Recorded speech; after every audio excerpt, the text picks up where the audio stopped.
plaintiff, Taylor McKenzie, became friends with the defendant until Taylor moved to LA and became a Playboy model. Taylor claimed she moved back to Florida and reconnected with the defendant, but she's suing her today for unpaid loans. Defendant Natalie Sorrow admits that when Taylor moved to LA, she lived an extravagant lifestyle until she broke up with her sugar daddy and moved back to Florida. Natalie insists Taylor is suing her prematurely. All rise. This court is now in session. The Honorable Judge Greg Mathis presiding. You may now be seated. Start with you. Well, Your Honor, when I was living in Florida, I had met Natalie. Our sons were best friends with each other, and every weekend. Where in Florida? Melbourne. Okay. Yeah.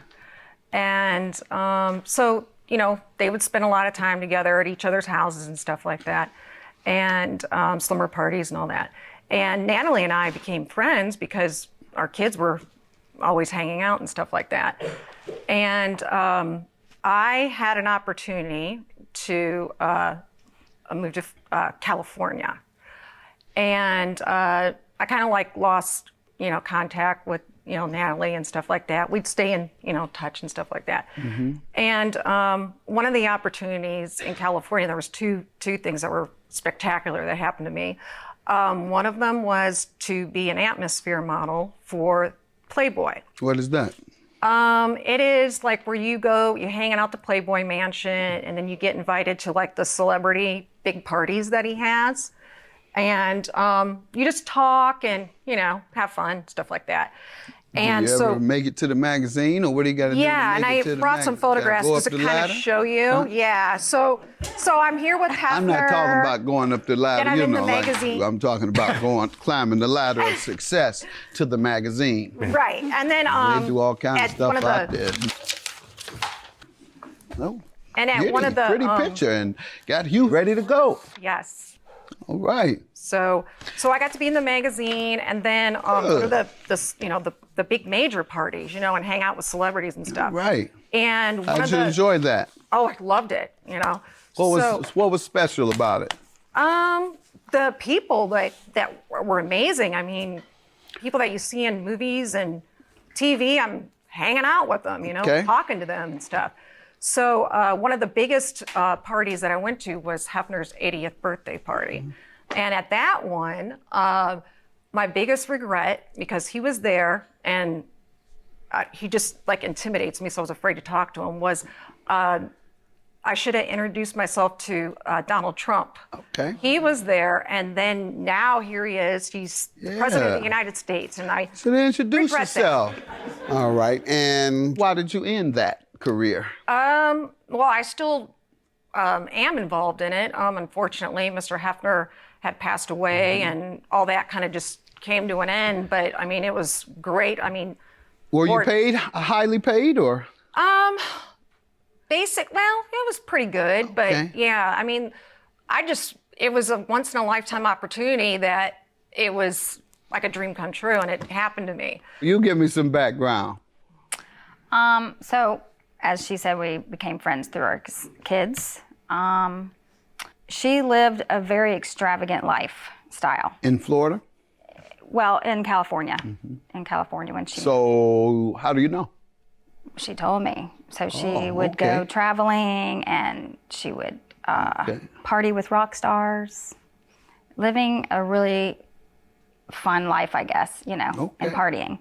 We reconnected when they broke up, her and her sugar daddy that she had met there. Who was he, to your knowledge? Or you don't have to give me the name. What was his profession? A high-profile attorney. Okay.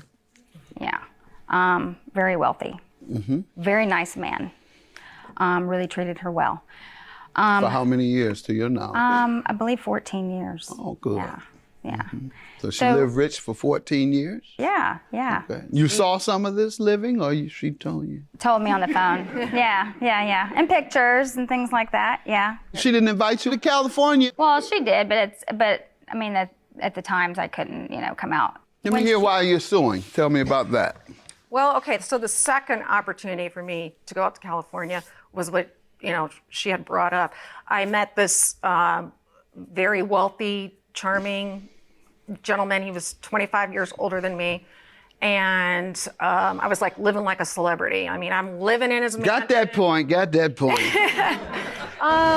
So I'm out there for, years, right? And then I own a house in Florida. So I had rented out the house in Florida while I'm in LA, and I decided I was going to take it over like 2 years ago and remodel it, and stuff like that. And then Natalie came back into the picture, and then we're talking again. And she had mentioned that, she's behind in her bills and stuff like that. And then she had asked for a loan.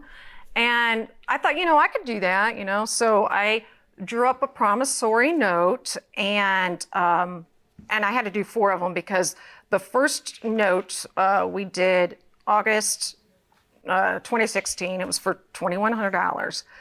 And then she called me and said she needed some more money. So I did another one in September 2016, and that was for like $248. And then again, she needed some more money, $647 in January. And then the last one was like a week or 2 weeks later after that, January 25th, 2017, for like $514. All right, total of? So yes, so if you total all that up, and I have the paper Let's here see it, for please. you. I'll just Total look of, yes. All right. And ma'am? Okay, so yes, I did borrow the money.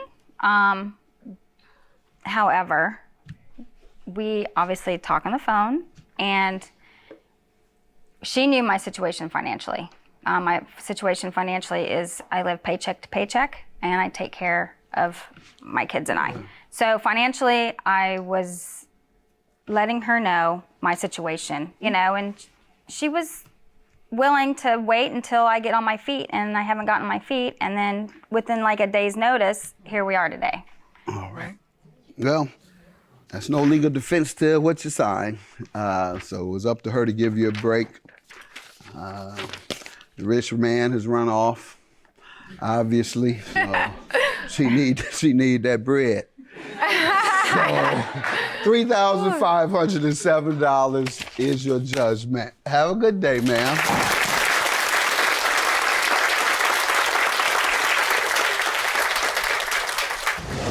I mean, I hope that we can be friends again.